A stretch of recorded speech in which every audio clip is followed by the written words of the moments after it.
Okay, so for in Adobe Audition, I have a raw piece of audio here. This is a piece of an audiobook that I was recording this morning. There's a lot of noise in it, and you can actually kind of see some of my computer noise down here, and then I have, this is probably most of my computer noise down here. And then I also have a electrical panel that's in this room with me that I'm sure emits some sort of a low frequency hum. So I have quite a bit of noise in here, which is one of the reasons why I chose this particular microphone, the shotgun mic, because it's focused more so on what's directly in front of it versus what's around it. But anywho, so this is where you can build your effects rack for Adobe Audition, effects rack. And if you notice over on the left-hand side, you've got numbers. Now, these numbers indicate the order in which these effects are applied. And keep in mind that, as I always say, everyone has differing opinions on how to go about things, but this is my understanding and this is the way that I do it. So you're welcome to do things your way. Just giving some of you some direction. So don't come at me if you do it a different way. That's up to you. I'm just showing you how I do it. But the first thing that I typically want to focus on is removing the bad and then enhancing what's left, essentially. So the first thing I want to focus on is reducing the noise. Now, I do want to throw this part out because I have found that this particular effect can help a lot of people that have a low hum or a low frequency noise with, throughout the entire file. So this is something that I wanted to show you guys anyway, because it might just be the thing that helps you, especially if you're in audiobooks, because we have to deal with the noise floor issue, right, for that standard. So I'm going to zoom in a little bit. So if you have a high noise floor, but it's not like high ambient noise, it's just this low hum at the bottom here, what you can do is either come up here to the marquee selection tool and click that, or you could also just hit E on your keyboard and it'll turn your cursor into this little plus sign. And what this does is it turns it into a geometric selection tool. So you can select just about any little piece of noise that you want the system to focus on. So in this case, we're going to focus on the noise, just this low hum that's at the bottom of the file. And keep in mind that you want to select this noise where there's no dialogue, there's nothing else present but that noise. So that way you select only that noise frequency. So once you have that selected, if you go up to Effects, and then you go to Noise Reduction Restoration, Noise Reduction Process, and then you capture that noise print, it'll give you a little visual, representation of what that noise frequency is. I've already been messing with this today, so this is not like the default. The default is this threshold bar will be closer to -60. Now this bar is you're basically telling the system to what threshold do you want this noise removed. I always move it up to -20. And again, this might not be completely accurate, but this is what I do and this is what I work for, or what works for me. So do what you want to do. And then down here on these bars, you have the noise reduction. You can tell it by what percentage of this noise do you want removed. I always keep mine at, somewhere between 30 and 40%. So I think right now it's at 36%. And or reduce it by X amount of dB. So I always stick around 10, about 10 dB. Now, if this noise, let me move this over here a little bit. Now, if this noise is only present in one particular area of your audio file, like maybe you have a garbage truck that drove by in the middle of your recording, but you didn't hear it while you were recording, so you just need to remove this noise from one particular spot. So let's just pretend that this is the spot the truck was going by. You can apply this reduction to just that spot, and you can see it has removed it quite a bit. Now, if this hum, I'm going to go over to history and undo that. Now, if this hum is present through the entire file, which it is. If I zoom back out, you can see this frequency of noise is all through the entire file. I'm going to go back up to noise reduction restoration, and we still have that same noise print in here. I'm going to select entire file and then apply it. And it'll reduce that frequency of noise all throughout the entire file. Very helpful. It has saved me quite a few times from having to re-record like entire chapters. So just something to keep in your back pocket if you need a noise reduction tool like this.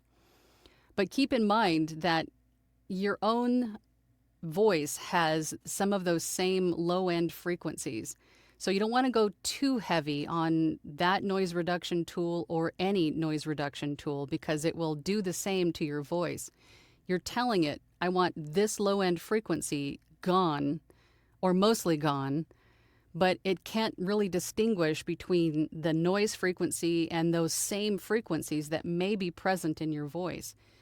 So if you go too heavy on this noise reduction tool, it'll make your voice end up sounding very tinny or hollow or just weird. So don't ever go too heavy on any noise reducer.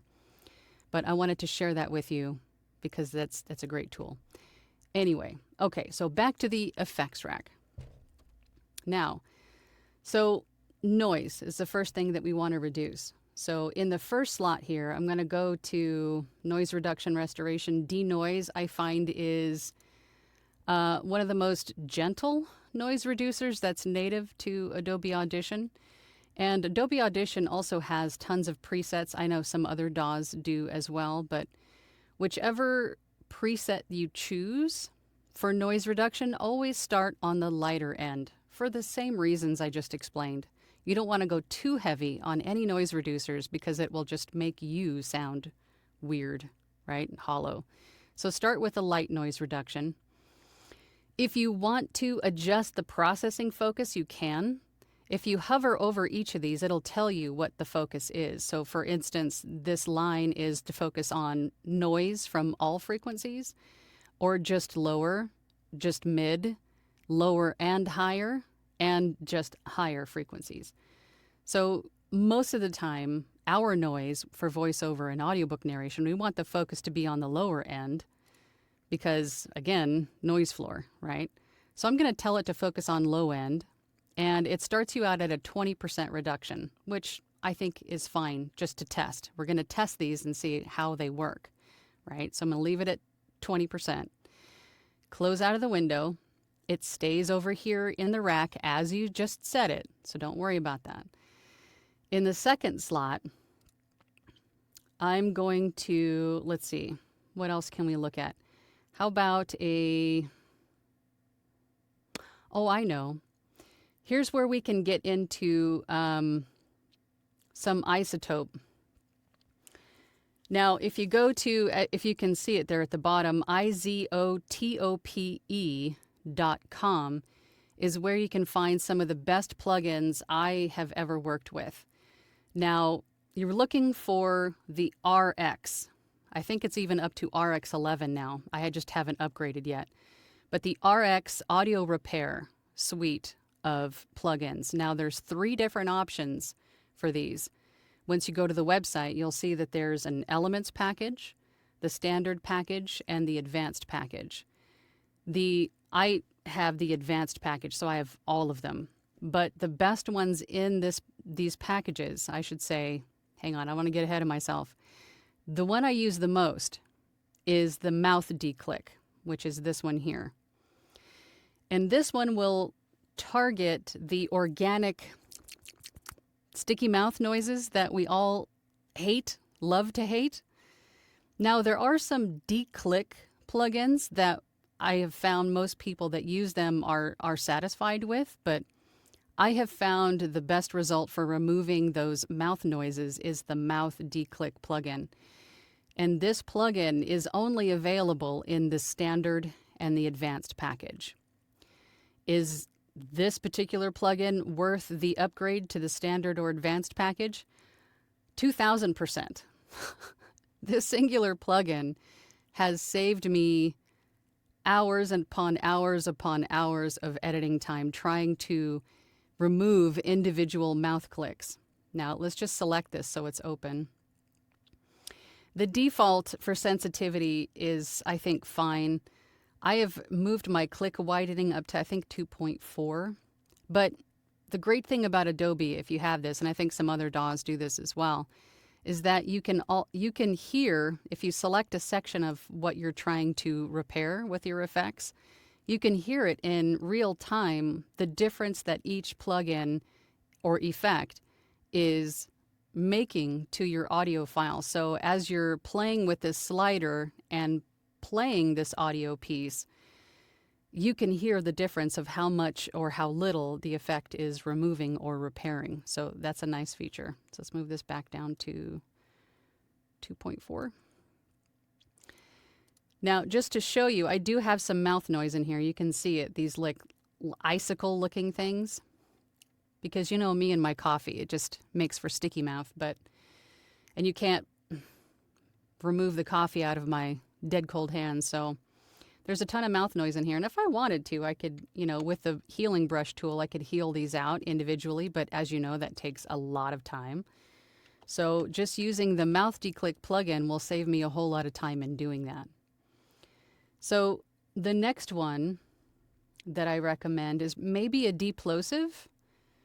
But really, you could, here it is right here, deplosive. But really, a great way of reducing plosives altogether and not having to put an effect on your audio quality is to make sure that your mic is properly placed, right? You could probably hear some plosives from me now because I'm facing the microphone a little bit more than I would be if I was recording. If your microphone is directly in front of your mouth, even with a pop filter, you're going to have some of that,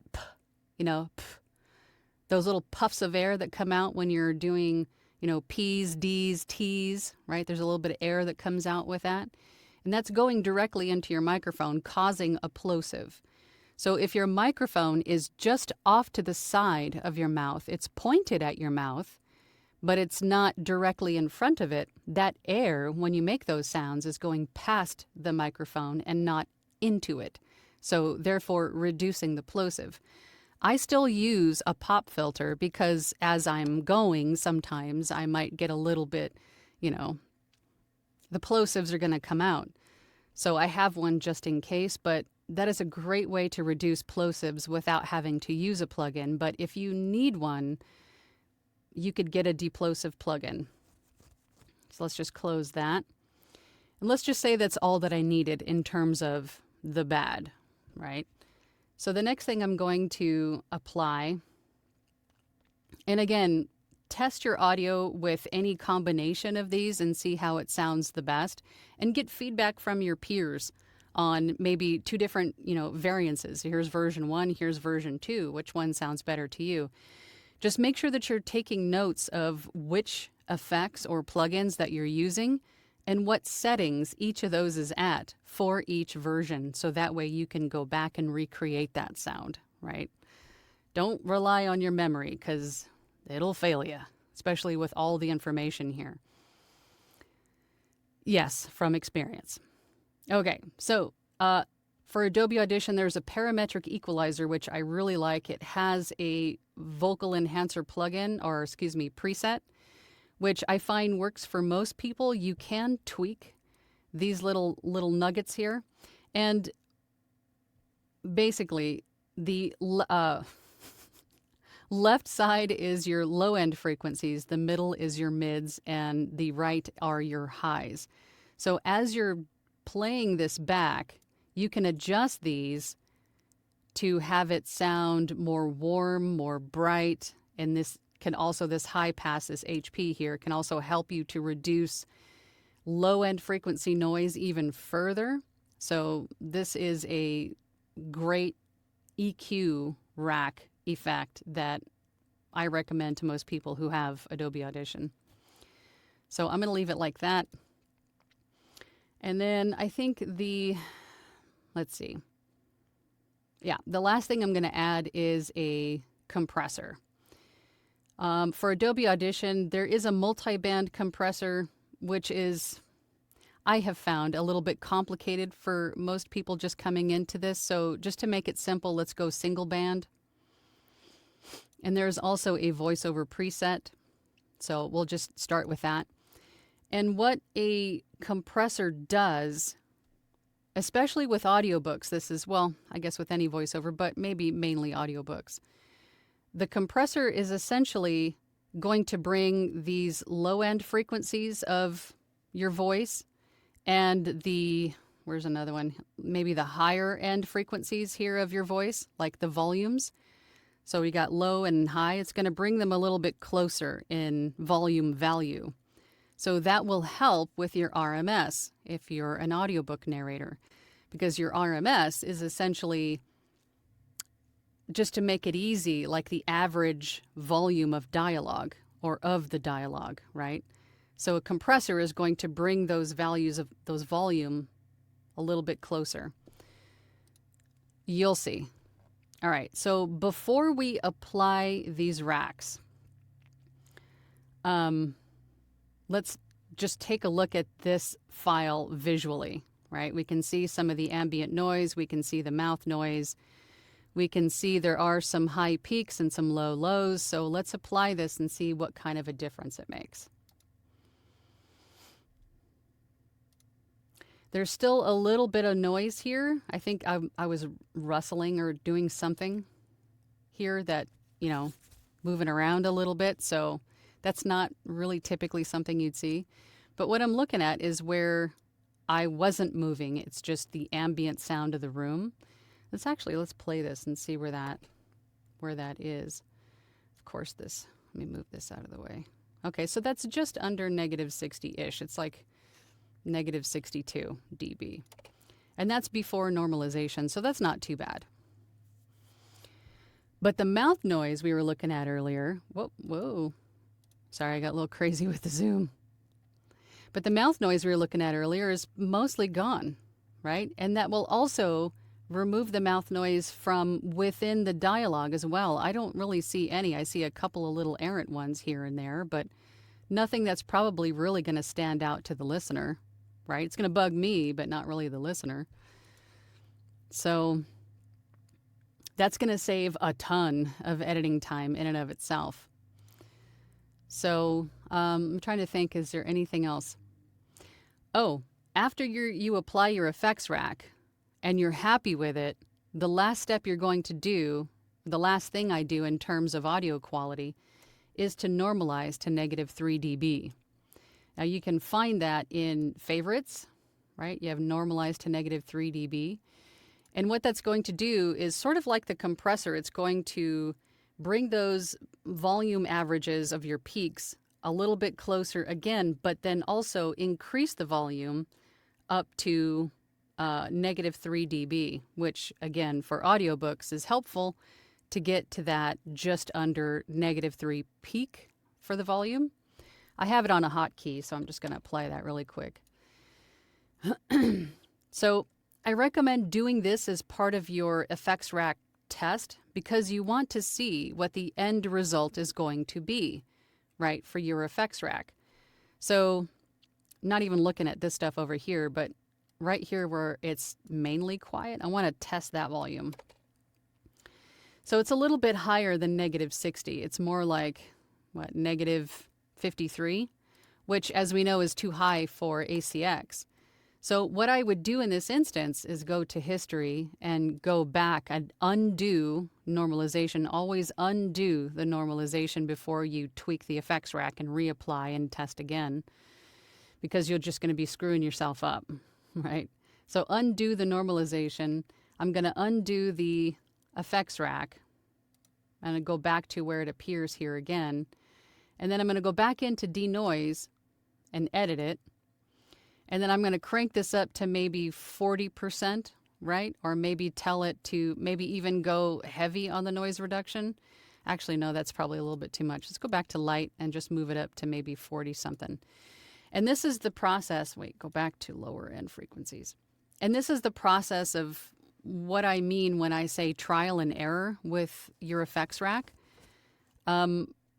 But doing this process of tweaking the effects and then applying it and then checking it and then, going back and tweaking it again until it's right, and then having a rack preset that you can use on every voiceover, on every audiobook, you can just save it and apply it, right? Apply it to every file that you do is going to save you so much time on everything you do going forward for however long you want to do this, right? And then once you have the trial and error stage is done, you're happy with the end result. You've found a rack that works for you. The configurations of everything works for you. You've normalized it to -3. You've tested it. It sounds great. It passes noise floor standard for ACX. Once you have a rack that works for you, then you're going to come up to this in Adobe Audition. You're going to come up to this little button here, Save Effects Rack as a preset. And then you're going to name it whatever you want to name it. Angela's Awesome Rack, or Angela's, Audiobook, whatever, or whatever your name is, or Effects Rack 1, whatever you want to name it, right? And then once you save that, it'll be in your preset list. And I have several. I do a lot of like AI computer characters. So I have an AI computer, effects rack that makes me sound like a like a robot, right? I have one for affirmations that's got like a slight whispery echo. You can build as many different effects racks as you want in Adobe Audition, I think. I haven't been limited yet, and I've got quite a few.